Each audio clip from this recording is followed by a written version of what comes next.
Okay, so again, we talk about this as well. Let's talk about honestly, you literally said you started in, I believe you said 2019 or something like that. So that's when I actually started refining. Yeah, 2019. Right. So from that to here, I mean, that's fairly quick to be seeing the success that you're already seeing, right? So it when is you're abnormal. right, It is a little right. abnormal. So Yeah. what's crazy too is that I started in 2019 as well, right? Mm-hmm. So it's funny, right? It was probably just like the year of the trader, right? Mm-hmm. But so what's crazy is that again, for the trader that gets to that point, for us, it's like, yo, that's pretty fast. But for the average person to go from 2018, 2017, all the way up until now, and like you said, this was your biggest year so far.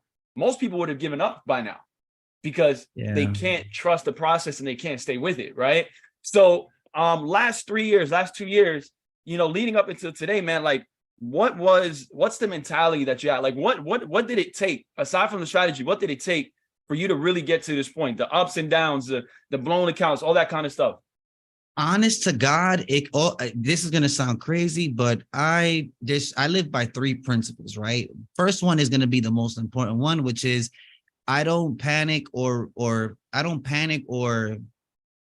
I don't worry about things I can't control. If I take a win, I take a win. If I take a loss, I take a loss. It doesn't make or break my next decision when it comes to trading, right? Also, what I needed to, as I made progress, at first, all right, so it started coming down. I guess my second thing would be breaking down the big myths, right?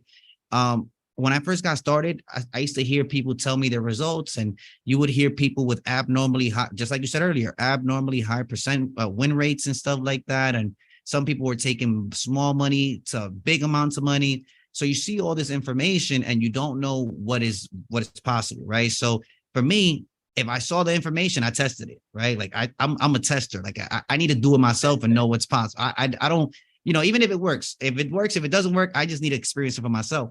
So that's one of the second, like that's really one of the second things is I use information, I implement it, and then if it doesn't benefit what I'm doing, then I discard it. I'm not holding on to too much information or trying to force it to work. And the third one for me was understanding risk management. I think people don't talk about this enough, but it isn't about how accurate you are. It's more about how you manage your risk. If you manage your risk well, then you can lose more than you win and still make money. And especially when it comes down to binary. When it comes down to binary, there's a lot of different ways that people trade. You're going to have people that compound. You're going to have people that use martingale. You're going to have different strategies and approaches to your risk management. And there's nothing wrong with that. But at the same time, the goal of risk, think of it like the economic books used to teach it, right? Which is the higher the risk, the higher the reward, right? And so that's not always good, right? I believe that as a trader, there's a fine line between chasing the highest reward and chasing the consistent reward. I often talk to my peers, and my peers, when I hear them speak, they're always talking about the highest payout, the 92s and the 90, binary 92% and the 85s. And me, I've broken it down to a point where I look at it like I can take a 60% trade, just take a few of those, and I can make a great week or a great day. It doesn't matter what the payouts is. What matters is being right, and having confluence and understanding how you can structure those profits to get you the goal that you want. It doesn't have to happen right away. I'm notoriously known for keeping my risk as low as possible while maximizing my reward. And it's funny because I actually learned that from YouTube, right? I was watching some YouTube girl. I want to remember her name so bad. I don't remember her name, but I was watching her talk about, just like you said, the best strategy that ever existed. And her strategy wasn't the best. I tested it. It was okay. But what was really good was her risk management approach. She was compounding, but she was compounding her whole account. And I thought that was wild, right? But the idea of her going from 100 to 1,000 on like 8 trades was insane. 5, 6 trades. It was insane to me. I was like, it caught my attention. So I just utilized what I learned from her and implemented it to fit my needs. And that was the game changer for me.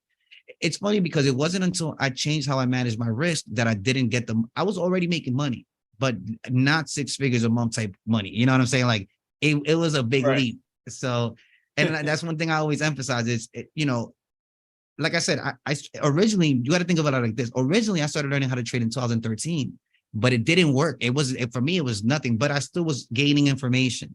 So it's been a long journey. And throughout the journey, you think it's funny. I said this to my students, like, one of the biggest thing I got to tell, one of the biggest things that helps me stay on top of the game, at least for myself, is I'm never fully satisfied with what I've reached, but I'm also not discrediting what I've accomplished. And so oftentimes people get to a point when they're trading where they're so focused on what's next that they don't accept what they've accomplished. So, you know, you've never had a $10,000 month, you get 10,000, but you're so caught up on your goal of 20 that you don't acknowledge the fact that you got to 10, even though you've never had one, right? And so now you're risking that 10 to get to 20. And then what happens to most is they don't get to 20, but they also don't stay with 10, right? And so it's understanding that like you gotta celebrate the small wins. Like, it isn't, you're not always gonna have 100K month. Like, if and when I show you guys my withdrawals, you can tell, like, I have there's some here that you'll look at and you're like, when you look at some, I'm looking at it right now and I'm like, when you look at some, there's some that just look like, oh, he probably did that because he was bored. But then when you move up, you're like, okay, well, he probably did that because he was trying to prove a point. Feel just like a rock star.